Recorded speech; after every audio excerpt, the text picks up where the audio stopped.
ప్రభునందు ప్రియ విశ్వాసులారా, దేవుని యొక్క మహాకృపను బట్టి దేవదేవుడు మనందరినీ కూడా ఈ 2025వ సంవత్సరంలో మరొక పరిశుద్ధ ఆదివారపు దినమందు మనల్ని నడిపించి ఇంతవరకు కార్యక్రమం జరిగించి ఇక ముందు కార్యక్రమం జరిగించుచు మనందరికీ తన ఆత్మ సహాయం ఇచ్చిన దేవునికి మహిమ కలుగును గాక. మనందరికీ దేవుడు పునరుద్ధాన శక్తి, పునరుద్ధాన కాంతి, పునరుద్ధాన మహిమ దేవుడు దయచేయును గాక. వాక్యం చదువుకుందాము. పరిశుద్ధ గ్రంథంలో నుండి మార్కు గారు రాసిన సువార్త 16వ అధ్యాయము 9వ వచనం నుండి మనం చదువుకుందాం. మార్కు గారు రాసిన సువార్త 16వ అధ్యాయము 9వ వచనం నుండి మనం చదువుకుందాం. ఆదివారము తెల్లవారినప్పుడు యేసు లేచి తాను 7 దయ్యములను వెలగొట్టిన మగ్దలేని మరియకు మొదట కనబడెను. ఆయనతో ఉండిన వారు దుఃఖపాడి ఏడ్చుచుండగా ఆమె వెళ్ళి ఆ సంగతి వారికి తెలియజేసెను. కానీ ఆయన బ్రతికి ఉన్నాడనియు ఆమెకు కనబడిననియు వారు విని నమ్మకపోయిరి. చాలు. అందరం దేవుని యొక్క వాక్యం మీద నా వైపు చూసి దేవుని వాక్యం వినాల్సిందిగా తెలియజేస్తున్నాం. ప్రభునందు ప్రియ విశ్వాసులారా, ఈ దినమందు మనము ఈ వాక్య గ్రంథములో చదువుకున్నటువంటి ఒక తల్లిగారు ఉన్నారు. ఆమె పేరే మగ్దలేని మరియా. ఏం పేరు చెప్పండి? ఈ మగ్దలేని మరియా గురించినటువంటి విషయాలు ఈరోజు ధ్యానం చేసుకుందాం. ఈ నెలకి ఒక పేరు పెట్టారు దాదాసాయి గారు. ఏంటి అంటే ప్రత్యక్షపు దినాలు అంటారు. ఏదైనా చెప్పండి. ప్రత్యక్షపు దినాలు. యేసుక్రీస్తు ప్రభు వారు చనిపోయి తిరిగి లేచిన తర్వాత ఈ భూమి మీద 40 రోజులు భూమి మీదే ఉన్నాడు. ఈ 40 రోజుల భూమి మీద ఉన్నప్పుడు 11 మార్లు శిష్యులకు ప్రత్యక్షమయ్యి చెల్లాచెదరైపోయినటువంటి ఆ శిష్యులందరినీ కూడా ఒక చోటకి చేర్చాడు. అందరి మనస్సులో ఉన్నటువంటి గలిబిలంతా తొలగించి వేసి వారందరినీ ఒక దాటికి, ఒక మనస్సు మీద, ఒక సహవాసములోకి వారందరిని నడిపించడానికి ప్రభు ఎంతో ప్రయాసపడ్డారు. అందుకే ఈ దినాల్ని ప్రత్యక్షపు దినాలు అంటారు. అనగా దేవుడు కనబడి మాట్లాడే దినాలు. సరే, ఈ సమయం అందు మనం చూస్తే బైబిల్ గ్రంథంలో దేవుని పిల్లరా, ఈ మగ్దలేని మరియ గురించి మనం చాలా జాగ్రత్తగా వినాలి. చాలా చాలా ఆత్మీయమైన సంగతులు మనకు కనబడతాయి. ఈ పునరుద్ధానపు దినములో అనగా యేసుక్రీస్తు ప్రభువారు ఈ లోకానికి వచ్చి 33 సంవత్సరాలు జీవించి అద్భుతాలు చేసి ఆయన గొప్ప బోధలు చేసి మన కొరకు చనిపోయి సమాధి చేయబడిన తర్వాత 3వ రోజు ఏం చేశాడంటే తిరిగి లేచాడు. ఆ తిరిగి లేచిన తర్వాత మొట్టమొదటిగా ఎవరికి కనబడ్డాడు అంటే మగ్దలేని మరియకు. ఎవరికమ్మా? సహజంగా దేవుడు తిరిగి లేచిన తర్వాత ఎవరికి కనబడాలయ్యా అంటే ప్రియులారా, ఒకటి తల్లి అయినటువంటి మరియకు కనబడాలి. రెండోది మనం చూస్తే 3.5 సంవత్సరాలు ఆయన వెంబడించినటువంటి శిష్యులకు కనబడాలి. అంతేనా కాదా? ఎవరికన్నా చెప్పమ్మా. వాడు తల్లి కనబడాలి. రెండోది ఎవరికంట? శిష్యులైనటువంటి వారికి కనబడాలి. కానీ తల్లికి కనబడకుండా, అలాగే 11 మంది శిష్యులకు కనబడకుండా దేవుడు మొట్టమొదటికి ఎవరు కనబడ్డాడు అంటే ఈ మగ్దలేని మరియకు కనబడ్డాడు.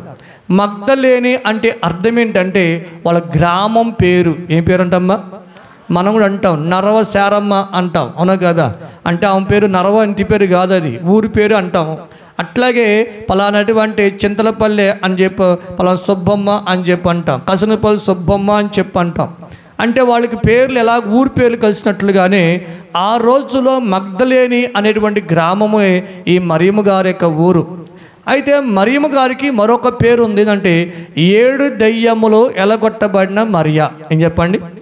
7 దయ్యాలు పట్టిన మరియా, లేకపోతే 7 దయ్యాలు ఎలగొట్టబడిన మరియగా మనకి బైబిల్లో కనబడుతుంది. ఈ మరియమ్మ గారి గురించిన విషయాలు చాలా విషయాలు ఉన్నాయి. ఎందుకు దేవుడు మొట్టమొదటికి ఈమెకే కనబడ్డాడు? ఈమెకే ఎందుకు దేవుడు ప్రత్యక్షమయ్యాడు? ఏం తల్లికి కనబడొచ్చు కదా, 11 మంది శిష్యులకు కనబడొచ్చు కదా, వారికి కనబడకుండా ఈ తల్లికే ఎందుకు కనబడ్డాడో ఈరోజు మనం నేర్చుకుందాం. మొట్టమొదటిగా చూస్తే ఈ మగ్దలేని మరియ గారు ఎవరయ్యా అంటే 7 దయ్యాలు పట్టిన మరియా. ఏ మరియమ్మ? ఆమె గత జీవితాన్ని మనం చూస్తే ఆమె గత జీవితము 7 దయ్యాలు పట్టినటువంటి మరియగా మనకు కనబడుతుంది. బైబిల్ గ్రంథంలో ఒక మనిషికి 2000 దయ్యాలు పట్టినాయి. ఇందేలమ్మ 2000 దయ్యాలు పట్టిన ఒక మనిషికి.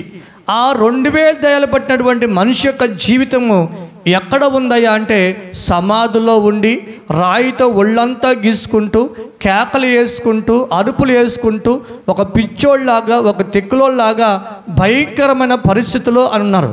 అంటే సైతాను చేసే పని ఏంటంటే మంచిగా ఉన్నవాడిని చెడగొట్టే బుద్ధి. ఎవరి బుద్ధి చెప్పండి? సైతాను బుద్ధి. ఎవరి బుద్ధి అమ్మా? మంచిగా ఉన్నవారిని చెడగొట్టే బుద్ధి ఎవదమ్మా? ఈ లోకంలో ఎవరైనా మంచిగా ఉన్నవారిని చెడగొడుతున్నారంటే వారిలో ఎవరు పనిచేస్తున్నారు చెప్పండి? సైతాను పనిచేస్తుందని గమనించాలి. ఇలా గమనించాల్సి మనం చూసినట్టయితే ఈ యొక్క మరియమ్మ గారిలోకి అలాగే ఆ కాలంలో ఉన్నటువంటి సేనా దయ్యాలు పట్టినటువంటి వ్యక్తిలో కూడా 2000 దయ్యాలు ఉన్నాయి. ఆ 2000 దయ్యాలు పట్టను బట్టి ఊర్లో ఉండకుండా, బంధువుల మధ్య ఉండకుండా, చుట్టల మధ్య ఉండకుండా, కుటుంబాల మధ్య ఉండకుండా ఊరికి బయటకు తీసుకెళ్ళి సమాధిలో పెట్టి ఒళ్ళంతా గీసుకుంటాం, కేకలు వేసుకోవటము ఒక పిచ్చోళ్ళలాగా తయారు చేసింది. అంటే సైతానికి ఉన్న బుద్ధి ఏంటంటే మనం మంచిగా ఉంటాం దానికి ఇష్టం లేదు, మనం ఎలా ఉండాలని ఇష్టపడుతున్నాయి అంటే పిచ్చోళ్ళుగా తయారు చేయటము ఎవరికి ఇష్టమంట? సైతానికి చాలా ఇష్టం. ఎందుకంటే నువ్వు మంచిగా ఉంటే అది ఓరవలేదు. ఆదాము అవ్వమ్మ గారు మంచిగా ఉంటాము, సైతాను ఉరవలేక పాపములో పడవేసింది అని దైవజ్ఞుడు దాదాసాయి గారు చెప్పారు. కనుక మంచిగా ఉండటమంట సైతానికి ఓర్చుకోలేకపోవటాన్ని బట్టే ఈ లోకంలో చాలామంది జీవితాలని పాడు చేస్తూ ఉంటుంది, కుటుంబాలను పాడు చేస్తూ ఉంటుంది, వ్యక్తిగత జీవితాలను పాడు చేస్తుంది. కానీ మనుషులు అది గ్రహించలేకపోతున్నారు. సైతాన్ నా జీవితాన్ని పాడు చేస్తుంది, నా కుటుంబాన్ని పాడు చేస్తుంది అనేటువంటి గ్రహింపు మనకుంటే ఆ సైతాన్ యొక్క చేతిలోంచి మనం తప్పించుకోవచ్చు. దేవునికి మహిమ కలుగును గాక. అయితే ఈ మగ్దలేని మరియకు గత కాల జీవితము దెయ్యాలు పట్టినటువంటి జీవితము మనం చూస్తున్నాం. అయితే దేవుని పిల్లరా, ఆ దయ్యాలు పట్టినటువంటి ఆ మగ్దలేని మరియమ్మ గారు యేసుక్రీస్తు ప్రభువు దగ్గరికి తీసుకొచ్చిన తర్వాత ఆమెలో ఉన్నటువంటి దయ్యాలన్నీ కూడా ఏమైపోయినాయంట? యేసు ప్రభువు వారు వెలగొట్టి వేశారు. దేవునికి మహిమ కలుగును గాక. రోగిలోనే దయ్యములను సాగదరిమి వేసినావు, రోగిలోనే దయ్యములను సాగదరిమి వేసినావు, దయ్యము పట్టిన వారి దయ్యమును దరిమినావు, దయ్యము పట్టిన వారి దయ్యమును దరిమినావు, రక్షకానా వందనాలు, శ్రీ రక్షకానా వందనాలు. ఈ మగ్దలేని మరియ గారు ఉన్న దయ్యాలను యేసు ప్రభువు వారు వెలగొట్టిన తర్వాత ఆమె జీవితము బాగుపడింది. దెయ్యాలు ఉన్నంత కాలము ఆమె బ్రతుకు బాగుపడలేదు. కానీ ఆమెలో ఉన్న దెయ్యాలు వెళ్ళిపోయిన తర్వాత ఆమె బ్రతుకు బాగుపడింది, ఆమె జీవితం బాగుపడింది, ఆమె బ్రతుకు సరిచేయబడింది, మంచి స్థితిలోకి వచ్చినట్లుగా కనబడుతుంది. ఈ మగ్దలేని మరియ గారిలో ఉన్నటువంటి ఆత్మీయ అనుభవాలు ఒక 7 ఉన్నాయి. ఆ 7 ఆత్మీయ అనుభవాలు ఈరోజు మనం నేర్చుకుందాం. ఒకటి మనం చూస్తే ఆమెలో ఉన్న దెయ్యాలన్నీ కూడా వెళ్ళిపోయిన తర్వాత ఆమె చేసిన మొట్టమొదటి పని ఏంటంటే ప్రభువును వెంబడించిన మరియా. ఏ మరి చెప్పండి? ప్రభువును వెంబడించిన మరియా. చూద్దాం ప్రియులారా, బైబిల్ గ్రంథంలో మనం చూసినట్లయితే లూకా రాసిన సువార్త 8వ అధ్యాయము, లూకా రాసిన సువార్త 8వ అధ్యాయము మొదటి వచనం మనం చూసినట్లయితే నేను చదువుతానేనండి.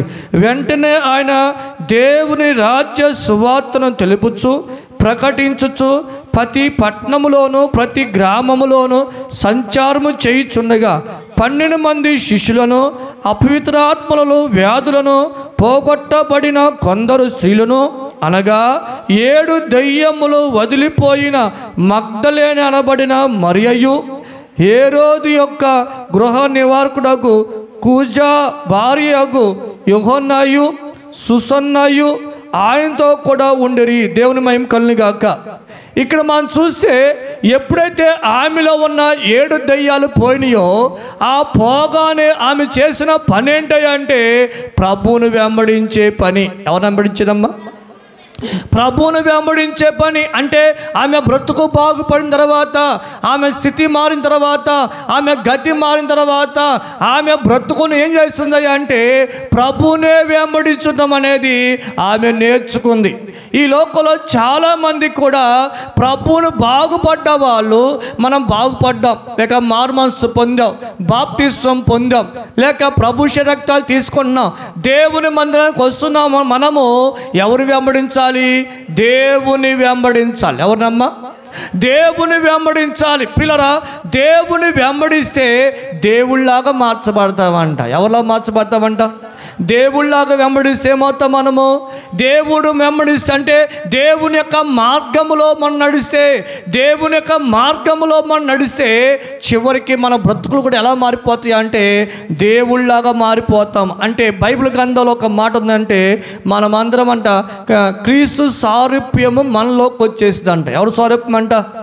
దేవుని యొక్క సారూప్యం అనేది ప్రభువును వెంబడించే ప్రతి ఒక్కరిలో కూడా దేవుని సారూప్యం వస్తుంది అనే విషయాన్ని గమనించాలి.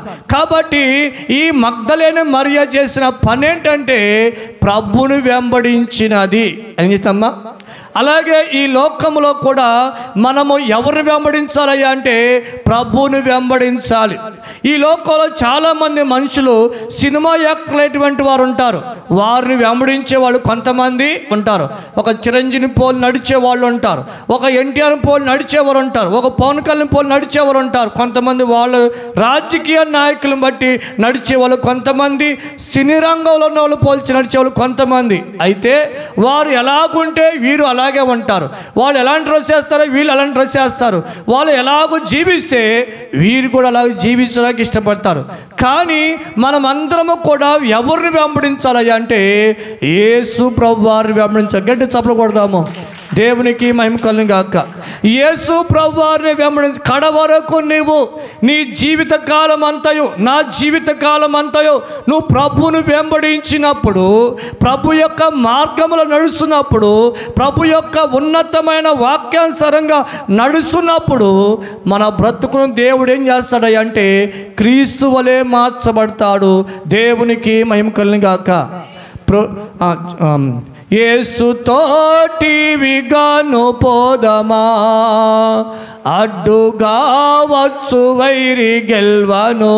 చెప్పకూడదు గట్టిగా. యేసుతోటివిగాను పోదమా, అడ్డుగా వచ్చు వైరి గెల్వను. యుద్ధనాదంబుతో పోదము, యుద్ధనాదంబుతో పోదము. దేవునికి మనం కలగా అంటే యేసు ప్రభుతో మనము వెంబడించడాన్ని నేర్చుకోవాలి. ఒకటి మాత్రం నిజం, నువ్వు దేవుని వెంబడించకపోతే ఆటోమేటిక్గా సైతాన్తో వెంబడిస్తాం. ఎవరమ్మా? దేవునితో వెంబడించలేని వారు సైతాన్తో వెంబడిస్తారు. దేవుని వెంబడించేవారు పరలోకానికి వెళ్తారు, సైతాన్ని వెంబడించేవారు నరకానికి వెళ్తారు. అర్థమైందన్నమాట. దేవుని వెంబడించేవారు ఎక్కడికెళ్తారంట? పరలోకానికి వెళ్తారు. సైతాన్ని వెంబడించేవారు ఎక్కడ పోతారు? నరకానికి వెళ్తారు. మనం పరలోకానికి వెళ్ళాలంటే ప్రభుని వెంబడించాలి, నరకానికి వెళ్ళాలంటే సైతాన్ని వెంబడించాలి. కనుక నువ్వు ఎవరిని వెంబడిస్తున్నావు? ప్రభుని వెంబడిస్తున్నావా, సాతాను సంబంధమైన వాటిని వెంబడిస్తున్నామా? ఒకసారి మనం చూసుకోవాలి. ఇక రెండోది, ఈ మగ్దలేని మరియలో ఉన్న రెండోది ఏంటంటే ప్రభుతో సహవాసం చేసిన మరియ. ఎవరు మరియ అంటమ్మా? ప్రభుతో సహవాసం చేసిన మరియ. చూడండి, బైబిల్ గ్రంథంలోనే ఇందాక లోకాగా రాసిన సువార్త, లోకాగా రాసిన సువార్త 8వ అధ్యాయము, లోకాగా రాసిన సువార్త 8వ అధ్యాయములోనే మనం చూస్తే 2వ వచనములో ఆ చివర ఉంటుంది. అంత కాదు కానీ ఆయనతో కూడా ఉండిరి. అంత చెప్పండి, ఆయనతో కూడా ఉండిరి. ఈ వచనంలో మనం చూస్తే ఆయనతో కూడా ఉండిరి. ఎవరితో ఉన్నారంట? యేసయ్యతో ఉన్నారు. అమ్మ, ఎవరితో అంట? యేసయ్యతో కూడా ఉన్నారు. ఈ లోకంలో ప్రధానమంత్రితో ఉన్నవాడు అంటే మంచి పేరు వచ్చింది, చంద్రబాబు నాయుడు సీఎం గారితో ఉన్నా అంటే మంచి పేరు వచ్చింది. అలాగే పిల్లల మంచి రాజకీయ నాయకుడితో ఉన్నా అంటే మంచి పేరు వచ్చింది. కానీ ప్రధానమంత్రి కంటే, ఒక సీఎం కంటే, ఒక ఎమ్మెల్యే కంటే, ఒక సీనియర్ కంటే వీళ్ళు ఎవరితో ఉంటే మంచి పేరు వచ్చిందయ్యా అంటే దేవునితో ఉన్నారు. ఎవరితంట? యేసు ప్రభుతో పాటే ఉంటుందంట. ఇన్నాను జాగ్రత్తగా. ఈ వంట ఎప్పుడైతే ఆమెలో ఉన్నటువంటి దెయ్యాలన్నీ పోయాయో, ఆ దెయ్యాలు పోయిన తర్వాత యేసు ప్రభు వారు ఎక్కడ ఉంటే అక్కడే ఉంటుంది. ఆయన కొండ మీద ప్రసంగం చెప్తే కొండ మీద ఆయనతో ఉంటుంది. సముద్రం మీద ప్రసంగం చెప్తే సముద్రం కూడా ఆయనతో ఉంటుంది. ఇంట్లో ప్రసంగం చెప్తే ఇంట్లో ఆయనతో ఉంటుంది. బజార్లో వాక్యం చెప్తే అక్కడ ఉంటుంది. అంటే యేసు ప్రభు వారు ఎక్కడ ఉంటే ఆ తల్లి, ఆ మరియమ్మ గారు ఏం చేస్తుందంటే అక్కడ ఉంటుంది. అనగా మనం చూస్తే ఈ మరియమ్మ గారి యొక్క సహవాసం అంతా ఎవరితో ఉందయ్యా అంటే యేసు క్రీస్తు ప్రభు వారితో ఉంది. దేవునికి మహిమ కలుగును గాక. ఎవరితో ఉందంట? యేసుక్రీస్తు ప్రభు వారితోనే ఆ సహవాసాన్ని వెంబడించింది. ఆయన సహవాసములో ఉంది. ఈరోజు మనము కూడా ఎవరు సహవాసములో ఉండాలి అంటే దేవుని సహవాసములో ఉండాలి. ఎవరి సహవాసము? ఈ లోకములో రెండు సహవాసం ఉండే. ఒకటి సైతాన్ సహవాసము, రెండోది దేవుని సహవాసం. ఒకటి మంచి సహవాసము, రెండోది చెడు సహవాసం. ఈ రెండు తప్ప ఇంకా మూడో సహవాసం అనేది లేదు. పిల్లరా, దేవునితో సహవాసం చేయటం వల్ల మేలున్నాయి, సైతాన్తో సహవాసం చేయటం వల్ల నష్టాలు ఉన్నాయి. దేవునితో సహవాసం చేయటం వల్ల ఎన్ని మేలు ఉన్నాయో ఒక రెండు మాత్రం జ్ఞాపకం చేసుకుందాం. బైబిల్ గ్రంథంలో మనం చూసినట్లయితే యోబు గారి గ్రంథంలోకి మనం చూసినట్లయితే 22వ అధ్యాయము 21వ వచనం మనం చూస్తే, 22వ అధ్యాయము 21 మనం చూస్తే, ఆయనతో సహవాసము చేసినట్లా నీకు సమాధానము కలుగును, అలాగున నీకు మేలు కలుగును. దేవునికి మహిమ కలుగును గాక. దేవుడితో సహవాసం చేస్తే దేవుడితో సహవాసం చేస్తే ఒకటి సమాధానం, రెండు మేలు. ఒకటి ఏం చెప్పండి? సమాధానము. రెండేముందంట అంటే ఇప్పుడు సమాధానం ఎందుకన్నాడంటే ఈరోజు చాలా మందిలో ఒకటి మనస్సులో సమాధానం లేకుండా పోతుంది, రెండోది కుటుంబంలో సమాధానం లేకపోతుంది. ఈ రెండు సమాధానం లేకపోతే మనిషి పాడవుతాడు, కుటుంబం పాడయ్యిద్ది. అవునా కాదా? చెప్పండి అమ్మా, అవునా? మనిషిలో సమాధానం లేకపోయినా మనిషి పాడవుతాడు, కుటుంబంలో సమాధానం లేకపోయినా కుటుంబం అయిపోయి పాడే. కనుక సమాధానం అనేది మనకు కావాలంటే, ఈ లోకంలో నీ మనసుకు సమాధానం కావాలంటే, మన కుటుంబానికి సమాధానం కావాలంటే మనము దేవునితో సహవాసం చేయాలి. మన కుటుంబం కూడా ఏం చేయాలంట? దేవునితో సహవాసం చేసి మనకి సమాధానం వచ్చింది, కుటుంబంలో కూడా సమాధానము వస్తుంది. ఇక రెండోదిగా మనం చూస్తే దేవునితో సహవాసం చేయటం వల్ల మేలు కలిగిద్ది. ఇంకలిగిద్దంట. దేవునితో సహవాసం చేయటం వల్ల మేలు కలిగింది. ఈ లోకంలో చాలా మంది కూడా ఉద్యోగం లేదనుకో, ఉద్యోగం రావాలని అది మేలు కోరుకుంటారు. సంతానం లేకపోతే సంతానం కలగాలని మేలు కోరుకుంటారు. అట్లాగే దేవుని పిల్లరా, ఇల్లు లేకపోతే ఇల్లు కావాలని దేవుని మేలు కోరుకుంటారు. ఈ లోకంలో ఏది లేదో అది కావాలని కోరుకుంటారు. ఆ మేలు కొరకు ఎన్నో మందిరాలు తిరుగుతారు, ఎన్నో గుళ్ళు తిరుగుతారు, ఎన్నో మొక్కుతారు. దేవుని పిల్లరా, ఎన్నో మొక్కుతారు. కొంతమంది ఏమో ప్రభువా నువ్వు నా సంతానం ఇస్తే నేను 1,00,000 రూపాయలు కానికేసుకుంటాయా అంటారు. కొంతమంది ప్రభువా నువ్వు నాకు ఉద్యోగం ఇస్తే ఏం చేస్తాను, నేను ఒక 10,000 కానికేసుకుంటానయ్యా, లేకపోతే నాకు ఉద్యోగం ఇస్తే మందిరంలో ఈ పని చేస్తాను అయ్యా అని అంటారు.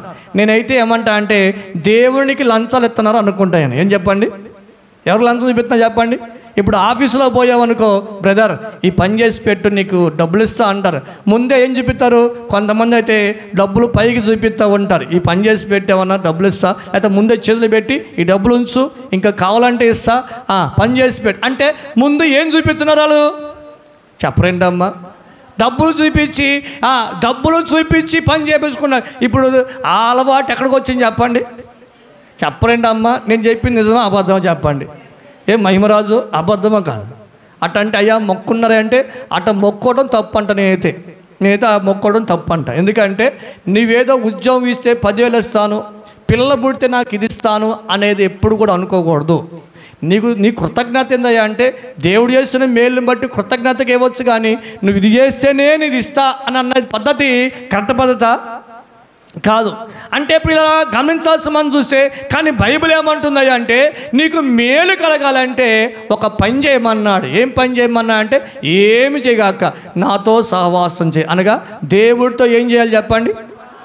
దేవుడితో సహవాసం చేస్తే ఏం కలిగిద్దంట? ఎప్పుడైనా సరే లంచాలు ఇచ్చే బ్యాచ్ ఎవరయ్యా అంటే దేవుడితో సహవాసం చేయనోడే నీకు ఇదెత్తా అదెత్తా అంటాడు. కానీ దేవునితో సహవాసం చేసేవాడికి ఈ ఆలోచనలు ఏమీ రావు. నీకు మేలు కలగాలంటే ఏమి చేయవసరంలా, ఒక్క చిన్న పనే. ఏంటా చిన్న పని అంటే ఆయనతో సహవాసం చేసే పని. ఎవరితో చేసే పని?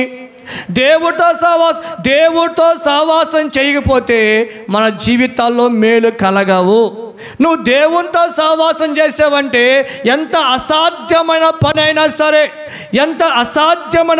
సరే దేవుడు సాధ్యపరచగల దేవుడు. మొదట మనం నేర్చుకోవాల్సిన పని ఏంటంటే నువ్వు దేవునితో సహవాసం చేయి, ఒక ఉద్యోగం ప్రయత్నం చేయి, ఒక సంతానం కోసం ప్రార్థన చేసుకో, ఒక అప్పు కోసం ప్రార్థన చేసుకో, ఒక పని ప్రారంభించు. నువ్వు దేవునితో సహవాసం చేస్తూ నీ పని చేస్తున్నప్పుడు దేవుడు ఖచ్చితంగా అంటే నీ పని దీవిస్తాడు, ఆశీర్వదిస్తాడు, నీ కోరిక సిద్ధింపజేస్తాడు, నీ ఆలోచనలు సఫలపరుస్తాడు. ఎప్పుడంటే మనం దేవునితో సహవాసం చేసినప్పుడే. దేవునికి మహిమ కలుగును గాక. ఒకటి, ఈ మగ్దలేన మరియ గారు ప్రభుని వెంబడించిన మరియ. రెండోది, ఈ మగ్దలేన మరియ గారు ప్రభుతో సహవాసం చేసిన మరియ. ఇక మూడోదిగా మనం చూసినట్లయితే దేవుని పేర ప్రభు పరిచర్యకు ఆశే ఇచ్చేసిన మరియ. ఏమిచ్చిందంట? ప్రభు పరిచర్యకు ఏమిచ్చిందంట? ఆశే ఇచ్చేసిన మరియ. చూడండి బైబిల్ గ్రంథంలో మనం చూసినట్లయితే దేవుని లోకాగా రాసిన సువార్త 8వ అధ్యాయమే మనం చదువుకున్న లోకాగా రాసిన సువార్త 8వ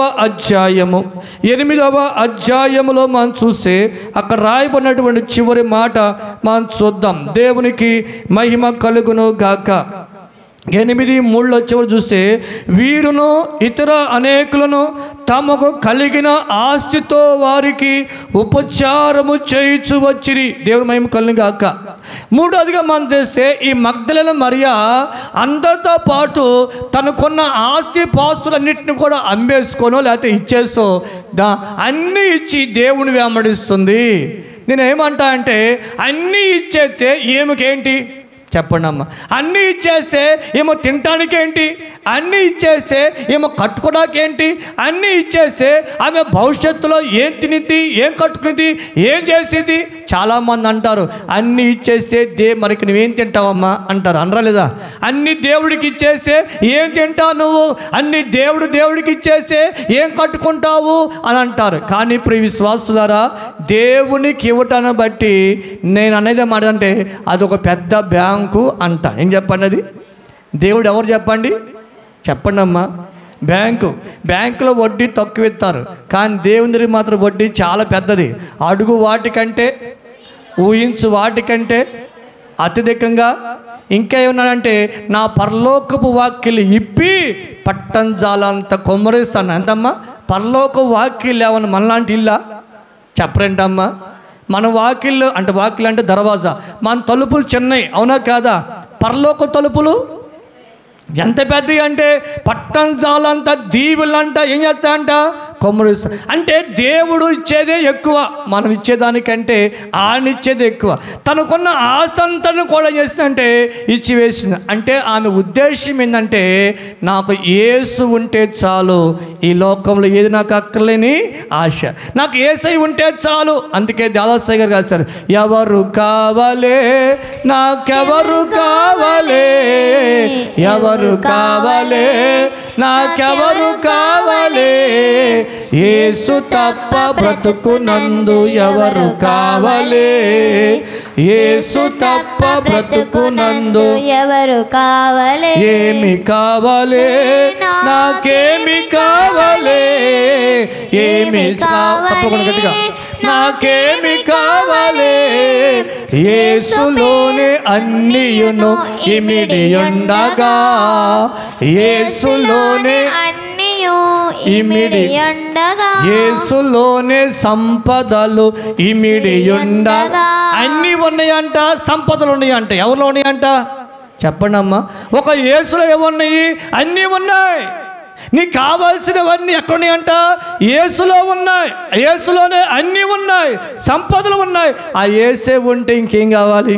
దాదాసాయి గారు ఎంత చక్కగా రాశారు ఆయన. నాకేం కావాలయ్యా? అన్నీ నీలో ఉన్నాయి, అన్నీ నీలో ఉన్నాయి. ఆహారం నీలో ఉంది, వస్త్రం నీలో ఉంది, నీలో ఉన్నాయి, అన్నీ నీలో ఉన్నాయి. ఇంక నాకేం కావాలి అని చెప్పేసి అన్నారు. అంటే అర్థం ఏంటంటే ఈ మగ్దలేని మరి యొక్క మనస్సు కూడా ఏంటయ్యా అంటే అన్నీ యేసులో ఉన్నాయి. ఈ లోకంలో నాకేది అక్కర్లేదు. దేవునికి మహిమ కలుగును గాక. బోలేసు మహారాజుకు. అంటే ప్రియరా, మనకున్నవన్నీ కూడా అంటే దేవుడికి ఇవ్వటం అనేది మంచి మనసా చెడ్డ మనసా? మంచి మనసు. ఎందుకంటే అసలు దేవుడికి ఎంత ఇచ్చినా రుణాన్ని తెచ్చలేం. ఆకాశం ఇచ్చింది మన కోసమే, సూర్యునిచ్చింది మన కొరకే, చంద్రునిచ్చింది మన కొరకే, చుక్కలు ఇచ్చింది మన కొరకే, చెట్లు ఇచ్చింది మన కొరకే, సముద్రాలు నదులు ఇచ్చింది మన కొరకే, చెట్లు ఇచ్చింది మన కొరకే. ఈ లోకంలో ఉన్న గాలి, ఎండ, వాన, చలి అన్నీ ఇచ్చింది మన కొరకే. ఈరోజు అన్నం తింటున్న బియ్యం ఇచ్చింది మనకే ఇచ్చాడు, కాయలు ఇచ్చాడు. ఆయన ఇచ్చినవి అన్నిటికీ పన్నేస్తే మన ఆస్తి కూడా చాలదు. అవునా కదా? ఆస్తి చాలదు, ఏమీ చాలదు. అంత గొప్ప దేవుడు మనకిచ్చాడు. ఆయనకి ఎన్ని ఇచ్చినా ఆయన రుణం మనము తీర్చలేం. నా రుణము తీర్చినా నా దేవా నా ప్రభువా, నీ రుణము తీర్చగలనా. దేవునికి మహిమ కలుగును గాక. కనుక దేవుని పిల్లరా, ఆమె అన్నీ కూడా దేవునికి సమర్పణ చేసినట్లుగా మనం చూస్తాం. ఆమె జీవితాన్ని సమర్పణ చేసింది, ఆమె ఆస్తులను కూడా దేవుడికి సమర్పణ చేసింది. ఇక నాలుగోది మనం చూస్తే ప్రభువుకు పరిచర్య చేసిన మరియా. ఏ మరియమ్మ? ప్రభువుకి పరిచర్య చేసిన మరియా. చూడండి, బైబిల్ గ్రంథంలో మనం చూస్తే లోకాగా రాసిన సువార్తని 8వ అధ్యాయం 3వ వచనంలో మనం చూస్తే ఆమె వారికి ఉపచారము చేయుచు వచ్చిరి. ఏం చేశారంటమ్మా? ఉపచారము చేయుచు వచ్చిరి, ఉపచారము చేయుచు వచ్చిరి. దేవుడు మనకు కింద మనం చూస్తే ఆయనకు పరిచర్య ఏం చేశారమ్మా? పరిచర్య చేశారు. దేవుని మహిమ కలుగును గాక. ఉపచారము చేయించు వచ్చారు. అంటే ఉపచారం అంటే అర్థం ఏంటంటే పరిచర్య. ఏం చేసిందంటమ్మా? ఈమెకి పరిచర్య చేసే అనుభవం ఉంది. చూడండి ఎంత చక్కని అలవాట్లు ఉండి ప్రభుని వెంబడించింది. రెండోది ప్రభుతో సహవాసం చేసింది. మూడోది తనకున్న ఆస్తి అంతా కూడా అమ్మేసి ఇచ్చేసింది. ఇక నాలుగోది చూస్తే ప్రభుకి పరిచర్య చేస్తుంది. ఈరోజు ప్రభుకి పరిచర్య చేస్తుంది. యేసయ్య ఈ లోకానికి ఎందుకు వచ్చాడు అంటే పరిచర్య చేయటానికి వచ్చాడు. ఆయన అన్నాడు, నేను పరిచర్య చేయటానికి వచ్చాను కానీ పరిచర్య చేయించుకోవడానికి రాలేదు. నేను పరిచర్య చేయడానికి వచ్చాను కానీ పరిచర్య చేయించుకోవడం రాలేదు. అంటే అర్థం ఏంటి అంటే ప్రభువు పని చేయటానికే ఇష్టపడ్డాడు కానీ పని చేయించుకోవడానికి ఇష్టపడలేదు. ఈ లోకంలో ప్రభు దాసుడిగా జీవించాడు. అమ్మా, ఒక సృష్టికర్త అయినటువంటి దేవుడు, సృష్టికర్త అయిన దేవుడు మానవాళి కొరకు ఎలా మారాడు అంటే ఒక దాసుడిగా మారాడు, ఒక పరిచరికుడిగా మారాడు, ఒక పనివాడిగా మారాడు. అందుకే ఆయన ఈ లోకంలో జీవించిన జీవితం అంటే దాసుడుగానే జీవించాడు. ఎవరి కోసం? పాపులమైన మన కొరకు. ఎలా జీవించాడంటే ఆయన దాసుడు. మనందరం కూడా యజమానులు చేయటానికి ఆయన దాసుడయ్యాడు. ఆయన దాసుడు కాకపోతే మన యజమానులము అయ్యేవారం కాము. ఆయనే ఈ లోకానిలో తన్ను తాను తగ్గించుకుని దాసుడుగయ్యారు. ఈ లోకములో మనము కూడా దేవుని కొరకు ఏం చేయాలి చెప్పండి? పరిచర్య చేయాలి. ఏం చేయాలమ్మా? పరిచర్య చేయాలి. మగ్దలేని మరియ ఎలాగైతే దేవునికి పరిచర్య చేసిందో మన బ్రతుకులు కూడా దేవునికి పరిచర్య చేసేవారిగా మార్చు. మరియమ్మో ఏది ముందుకు తెగ ఊగుతున్నావు? దుర్భాగక్క పోలేసు మహారాజుకు దేవునికి మహిమ కలుగును గాక. ఇప్పుడు ఇలా గమనించాలి, చూస్తే పరిచర్య చేసేటువంటి అనుభవం ఉంది కాబట్టి నీవు నీ జీవితంలో ఏం చేసుకోవాలి చెప్పండి? పరిచర్య చేసుకోవటము. దేవుని పరిచర్య, మందిరంలో పరిచర్య, ఇంట్లో కూడా ఏం చేసుకోవాలి? మన పని మనం చేసుకోవాలా, లేకపోతే చేయించుకోవాలా? శక్తి ఉన్నంతకాలం ఏం చేసుకోవాలి చెప్పండి? ఇప్పుడు మా నాన్న ఉన్నాడు 78 సంవత్సరాలు. నాన్న పని చేయగాక అంటే ఆయన ఓపుకున్నంత చేస్తానయ్యా అంటాడు. ఆయన వద్దుల నాన్న అంటే చేస్తూనే ఉంటాడు. అంటే ఆయన ఆశ ఏంటయ్యా అంటే ఓపిక, శక్తి ఉన్నంతకాలం పని చేసుకుంటా. శక్తి తగిన తర్వాత చేయలేం కదా. అట్లాగే మనలో కూడా శక్తి ఉన్నంతకాలం మనం పని చేసుకోవాలి. శక్తి ఉన్నంతకాలం దేవుడు పని చేయాలని గమనించాలి. దేవునికి మహిమ కలుగును గాక. ఇక మరొకటి మనం చూస్తే ప్రభువుని మరి మగ్దలేనే మరియలో ఉన్న మరొక గుణం ఏంటంటే దేవుని పిల్లరా, మరి ధైర్యము కలిగిన మరియా. ఏ మరియా అంటమ్మా? ధైర్యవంతురాలైన మరియా. ఈమెకి ఎంత ధైర్యం అయ్యా అంటే చాలా గొప్ప ధైర్యం ఉంది. బైబిల్లో మనం చూద్దాం. మార్కు గారు రాసిన సువార్త 16వ అధ్యాయము. మార్కు గారు రాసిన సువార్త 16వ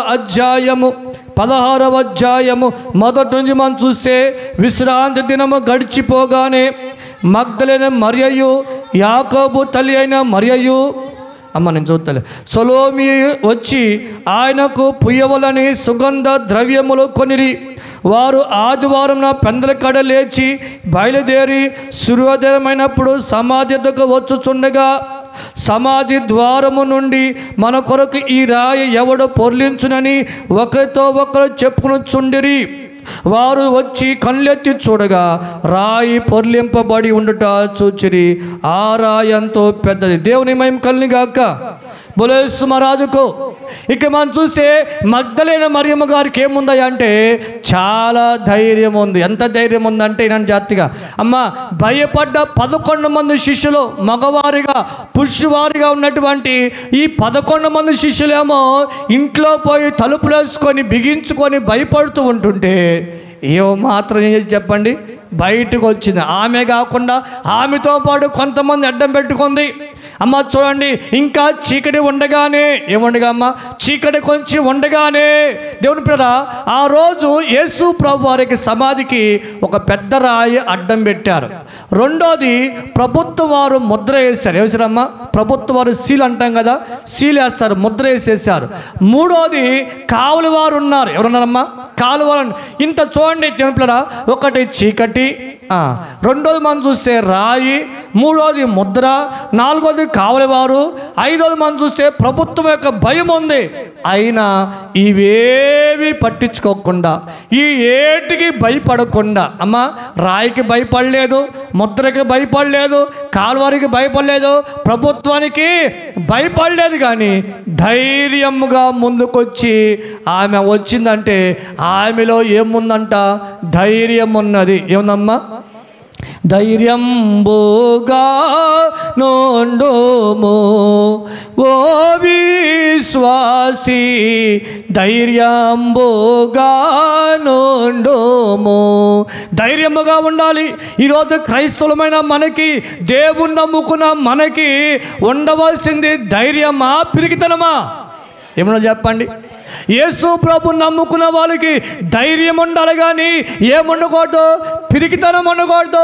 పిరికి వారు పరలోక రాజ్యం చేరంట. ఎక్కడ చేరంట? ఉందా బైబిల్లో వాక్యం? పిరికి వారు ఎక్కడ పోరంట? చెప్పండి అమ్మా. మన వాళ్ళకి చీకటి పడితే చాలు, అవునా కదా? మా చిన్న పాప ఉందా, బల్లి కనపడిందంటే భయపడిపోయింది. ఇక ముందు డోర్ తీసిందంటే ఆకాశం వైపు చూసేది. ఎందుకంటే ఏం వల్ల బల్లి ఉందా అని చూసింది ముందు. బల్లంటే భయం. ఓకే అమ్మ, బల్లంటే భయపడకూడదురా. ఇలాగైతే రేపు పొద్దున్న పరలోకి పెట్టబోతావు నువ్వు అంటే ఇప్పుడు ఇలా గమనించాల్సి చూస్తే కొంతమంది బల్లంటే భయపడతారు, కొంతమంది పురిగట్టే భయపడతారు, అవునా కాదా? అంటే భయము ప్రతి మనిషిలో ఉంది. కానీ ఈరోజు ఈ స్త్రీకి మాత్రం ఏం లేదు చెప్పండి, భయం ఏమీ లేదు. లేదమ్మా, ఈరోజు మనం ఏం కలిగి ఉండాలి? ధైర్యం. యేసు ప్రభు నమ్ముకున్నామంటే చెప్పాలంటే భయం, అవునా కదా? చెప్పాలంటే భయం. ఎవరికైనా వాక్యం చెప్పాలంటే భయం, అవునా కదా? దారిని పోయే వ్యక్తికి యేసు ప్రభు నమ్మయ్యా అని చెప్పాలంటే లోపల రకమైన టెన్షన్. అమ్మో ఏమనుకుంటారో, ఏమనుకుంటారన్న భయం. సువార్త ప్రకటించాలంటే భయం, ప్రార్థించాలంటే భయం, అవునా? చర్చికి పోవాలంటే భయం, మోకరించాలంటే భయం. ఈరోజు క్రైస్తవ సంఘములో పెద్ద దెయ్యం ఏంటయ్యా అంటే భయం అనే దెయ్యం పట్టింది. ఏదేం పట్టింది చెప్పండి? దెయ్యాలకెళ్ళా పెద్ద దెయ్యం చెప్పండి, భయం. ఈ స్త్రీకి ఏమి లేదు, భయపడ్డ పురుషులేమో దాక్కున్నారు, ధైర్యవంతురాలుగా ఉన్న స్త్రీ ఏమో బయటకు వచ్చి ప్రభు దగ్గరికి వచ్చినాయి. ప్రభు పిరికి వారిని పరలోకాన్ని తీసుకెళ్తాను. ఎందుకనంటే ఈరోజు నువ్వు ధైర్యంగా ఉండాలి. ఎందుకంటే యేసును బట్టి ధైర్యం. గట్టి చప్పలు కొడదాం. ఎవరు బట్టి దేవుంట? నువ్వు నమ్ముకున్న దేవుడు సర్వశక్తి మంత్రి దేవుడు, నువ్వు నమ్ముకున్న దేవుడు సర్వాధికారి, నేను నమ్ముకున్న దేవుడు గొప్ప దేవుడు. ఆయన బట్టి నీ ధైర్యం. చాలామంది అంటారు, ఏం ఇంత ధైర్యం నీకు ఎక్కడిది అని అంటారు. ఎవరు చూసుకుని నీకు ధైర్యం, ఏం చూసుకుని నీకు ధైర్యం అంటారు. నిజమే, యేసుని చూసుకుని ధైర్యం, యేసు యొక్క శక్తిని చూసుకుని ధైర్యం, యేసు ప్రభువుని చూసుకుని మనకు ధైర్యం. అలాంటి ధైర్యంగా ఉండాలి. నేను క్రైస్తవుని అని చెప్పుకునే విషయంలో ధైర్యం ఉండాలి, మందిరానికి వెళ్ళే విషయంలో ధైర్యం ఉండాలి, వాక్యం చెప్పే విషయంలో ధైర్యం ఉండాలి, ప్రార్థించే విషయంలో ధైర్యం ఉండాలి. పిరికితనం ఏమాత్రం కూడా మనలోకి రాకూడదు. ఒకవేళ పిరికితనం వచ్చిందంటే పరలోకం పోతామా పాము. ఏం చెప్పండి? ధైర్యవంతులే పరలోకానికి వెళ్తారు. దేవునికి మహిమ కలుగుగాక. ఇక చివరిగా మనం చూస్తే ఇంకా 2 ఉన్నాయి, మనం చూద్దాం. ప్రభువును ప్రేమించిన మరియా. ఏ మరియా అమ్మ? చెప్పాలి గట్టిగా. ఎవరు ప్రేమించిందంట? ప్రభువును ప్రేమించిన మరియా. చూద్దాం బైబిల్ గ్రంథంలో యోహాను గారు రాసిన సువార్త మనం చూసినట్లయితే, యోహాను గారు రాసినటువంటి సువార్త 20వ అధ్యాయము 11వ వచనం మనం చూస్తే, నేను చదువుతాను. 11వ వచనం మనం చూస్తే, అయితే మరియా సమాధి బయట నిలిచి ఏడ్చుచుండెను. ఆమె ఏడ్చుచు సమాధిలో వంగి చూడగా తెల్లని వస్త్రము ధరించిన 2 దేవదూతలు యేసు దేహం ఉంచబడిన స్థలములో తలవైపున ఒకడును కాళ్ళవైపున ఒకడును కూర్చుంట కనబడెను. వారు, అమ్మా ఎందుకు ఏడ్చుచున్నావని ఆమెను అడుగగా, ఆమె, నా ప్రభువుని ఎవరో ఎత్తుకొని పోయిరి, ఆయనను ఎక్కడ ఉంచారో నాకు తెలియలేదని చెప్పాను. ఆమె ఈ మాట చెప్పి వెనుక తట్టు తిరిగి యేసు నిలుచున్నట చూచెను గాని ఆయన యేసు అని గుర్తుపట్టలేదు. యేసు, అమ్మా ఎందుకు ఏడ్చుచున్నావు, ఎవరిని వెతుకుచున్నావు అని ఆమెను అడుగగా, ఆమె ఆయన తోటమాలి అనుకొని, అయ్యా నీవు ఆయనను మోసుకొని పోయినడలా ఆయనను ఎక్కడ ఉంచితివో నాతో చెప్పము, నేను ఆయనను ఎత్తుకొని పోదునని చెప్పాను. యేసు ఆమెను చూచి మరియా అని పిలిచాను. ఆమె ఆయన వైపు తిరిగి ఆయన హెబ్రీ భాషతో రబ్బూని అని పిలిచాను. దేవునికి మహిమ కలుగుగాక. ఇక మనం చూస్తే మరియమ్మ గారు ఎంత ప్రేమ ఉందో ఆలోచించండి. యేసు ప్రభు వారిని చూడటానికి వచ్చిన ఈ మరియమ్మ గారు యేసు ప్రభు వారికి కనబడకపోతే అక్కడ ఉన్నటువంటి కొంత దేవదూత అనుకొని, అలాగే మనిషి అనుకొని, తోటమాలు అనుకొని, అయ్యా ఆ యేసయ్య లేడయ్యా, ఒకవేళ నువ్వేమైనా ఎత్తుకెళ్తే చెప్పయ్యా, ఆయన పోయి నేను తెచ్చుకుంటాను అన్న. అంటే ఎంత ప్రేమ దేవునిపై ఆమెకు. అంత ప్రేమ లేకపోతే ఎతికిద్దా? ప్రేమ ఉంది కాబట్టే వెంబడించింది, ప్రేమ ఉంది కాబట్టే సహవాసం చేసింది, ప్రేమ ఉంది కాబట్టే ఆస్తి అంతా ఇచ్చింది, ప్రేమ ఉంది కాబట్టే పరిచయం చేసింది, ప్రేమ ఉంది కాబట్టే ధైర్యముగా ప్రభు దగ్గరికి వెళ్ళింది, ప్రేమ ఉంది కాబట్టి ఆయన దొరికేదాకా విడిచిపెట్టలేదు. ఆమెలో ఉందంటే అత్యధికమైన ప్రేమతో ప్రభును ప్రేమించింది. గట్టి చప్పట్లు కొడదాం. పొలేసుమరాదుకో అంటే ప్రభుని ఎంతగా ప్రేమించింది అంటే ఈ లోకములో అన్నిటికంటే ఎక్కువగా ప్రభును ప్రేమించింది. యేసు ప్రభు వారు కూడా ఈ లోకంలో మనను ప్రాణం కంటే ఎక్కువగా ప్రేమించాడు. దేనికనమ్మా? చెప్పాలి గట్టిగా. ఈ లోకంలో చాలామంది మనుషులు ప్రాణాన్ని ప్రేమిస్తాడు, కానీ యేసయ్య పాపిని ప్రేమించాడు. ఈ లోకంలో మనుషులు ప్రాణానికి విలువిస్తారు, కానీ యేసయ్య పాపికి విలువిచ్చాడు. ఈ లోకంలో మంది ప్రాణమే కాలం కోరుకుంటాడు, కానీ యేసయ్య పాపిని కోరుకున్నాడు. అంటే ఆయన ప్రాణం కంటే ఎక్కువగా మనం ప్రేమించాడు. దేవునికి మహిమ కలుగుగాక. ఈరోజు నీ ప్రేమ దేనికంటే ఎక్కువ ఉండాలి చెప్పండి? ప్రాణం కంటే ఎక్కువగా ఉండాలి. ఎవరు ప్రేమించాలి చెప్పండి? డబ్బు కంటే ఎక్కువగా ప్రభువును ప్రేమించాలా? వస్త్రాల కంటే, ఇల్లు కంటే, ఆస్తిపాస్తుల కంటే, నీ శరీరం కంటే, నీ కుటుంబం కంటే, ఈ లోకంలో ఉన్న ప్రతి ఒక్క దానికంటే యేసయ్య అన్నిటికంటే నీకెంతగా ఎక్కువ ప్రేమించారో అదే ప్రేమ మనలో కూడా చెప్పండి, అత్యధికమైన ప్రేమ ఉండాలి. దేవునికి మహిమ కలుగును గాక. ఈరోజు మనం ఎంతగా ప్రభువుని ప్రేమిస్తున్నామో ఒకసారి చూడండి. మగ్దలేని మరియ యేసు ప్రభుని అత్యధికంగా ప్రేమించినటువంటి స్త్రీగా కనబడుతుంది. ఇక చివరి మాట మనం చూద్దాం. ఏముందంటే, ప్రభువును చూచిన మరియ ప్రభు స్వరమిన్న మరియా. ఏం చెప్పండి? ప్రభువును చూచిన మరియా, ప్రభు స్వరమిన్న మరియా. చూద్దాం బైబిల్ గ్రంథంలో యోహానుగా రాసిన సువార్త, 20వ అధ్యాయము 18వ వచనం మనం చూస్తే 18 మగ్దలేని మరియా వచ్చి, నేను ప్రభువును చూచి తిని ఆయన నాతో ఈ మాటలు చెప్పినని శిష్యులకు తెలియజేశాను. దేవునికి మహిమ కలుగును గాక. ఈ మగ్దలేని మరియా అమ్మ చివరిగా చూస్తే ఆ మంట, నేను ప్రభువును చూచి తిని, ప్రభు స్వరమిన్నిటిని. ఇది బైబిల్ మిషన్ యొక్క అనుభవం. బైబిల్ మిషన్ దైవజనుడు దాదాసాయి గారికి బైబిల్ మిషన్ ఎందుకు బయలుపరిచాడు అంటే, అందరూ దేవుని చూడాలి, అందరూ దేవుని స్వరం వినాలి. ఈ మగ్దలేని మరియా ఎలాగైతే నేను దేవుని చూచి తిని, దేవుని స్వరం వింటిని అని అనేక మందికి సాక్ష్యం చెప్పారో, ఈరోజు యేసు ప్రభు నమ్ముకున్న మనం, బైబిల్ మిషన్ విశ్వాసులుగా ఉన్నటువంటి మనం, యేసు ప్రభు నమ్మిన ప్రతి ఒక్కరు కూడా యేసుని చూచి, యేసు స్వరాన్ని విని, నేను యేసయ్యను చూశాను, యేసు స్వరమేనని చెప్పేసి ఏం చేయాలంట? సాక్ష్యం చెప్పాలి. ఇదే మరియమ్మ గారిలో ఉన్న గొప్ప అనుభవాన్ని మేము తెలియజేస్తున్నాం. దాదాసాయిగా చెప్పారు, ఆ కాలంలో పెండ్లి కుమార్తె, మొట్టమొదటి పెండ్లి కుమార్తె ఎవరయ్యా అంటే ఈ మగ్దలేని మరియా అన్నాడు. ఎవరంటమ్మా? మొట్టమొదటి పెండ్లి కుమార్తెగా సిద్ధపడిన కన్యక ఎవరయ్యా అంటే ఈ మగ్దలేని మరియా. ఈ మగ్దలేని మరియకున్న గొప్ప లక్ష్యం ఏంటంటే, యేసు ప్రభును చూసింది, ఆయన స్వరమినది, నేను చూసాను చెప్పి, నేను విన్నా అని చెప్పి ఎంతో సంతోషముగా ఉంది. అమ్మా, నీ చచ్చిపోయేలోపు ఒక్కసారైనా ఈ పాపపు చూపుతో ఎవరిని చూడాలి చెప్పండి? యేసయ్యను చూడాలి. చాలామంది అంటారు చివరి చూపు కడవరి చూపు అంటారు. అవునా కదా? నీ బ్రతుకులో యేసయ్యను చూడకుండా చనిపోవడం వల్ల ప్రయోజనమేమి? నీ బ్రతుకులో యేసు ప్రభు చూడకుండా నీ కాలం ముగిసిందంటే అది వ్యర్థమైన జీవితమే, వ్యర్థమైన జీవితమే. కాబట్టి ఈరోజు నువ్వు అనేక కోరికలో మునిగిపోయావు. అసలైన కోరిక, సిసలైన కోరిక ఒకటి, నేను యేసయ్యను చూడాలి, యేసు స్వరాన్ని వినాలి అనేటువంటి కోరిక నీలో ఉండాలి. అందుకే నీ కోరికలు సిద్ధింపజేస్తా అన్నాడు. ఎలాంటి కోరికలు సిద్ధింపజేస్తాడు ఆయన? నేను యేసయ్యని చూడాలి, యేసు స్వరం వినాలనే ఆ కోరిక నీలో ఉంటే, అమ్మనండి, అన్ని కోరికలు పక్కన పెట్టుకొని ఈ కోరిక కలిగి ఉంటే దేవుడు కనబడతాడు. ఇవి ఉంటే కనబడ్డు. అది కదా, అవన్నా కావాలి, ఇదన్నా కావాలి. అంతేగాని అన్నీ పెట్టుకొని కావాలంటే కుదరనే. నీ జీవితంలో నువ్వు పట్టుకోవలసిన పట్టు ఏంటంటే, నా వయసు అయిపోతుంది, నా శక్తి తగ్గిపోతుంది, నా బలం తగ్గిపోతుంది, ఏమో ఎప్పుడు చచ్చిపోదో నాకు తెలీదు, ఈ చివరి గడిలో సరే నేను ఒక్కసారైనా యేసయ్యను చూసి, యేసు స్వరం వినేసి నేను చనిపోవాలని ఆశతో నువ్వు కనిపెడితే దేవుడు ఖచ్చితంగా నీ కనబడి మాట్లాడతాడు.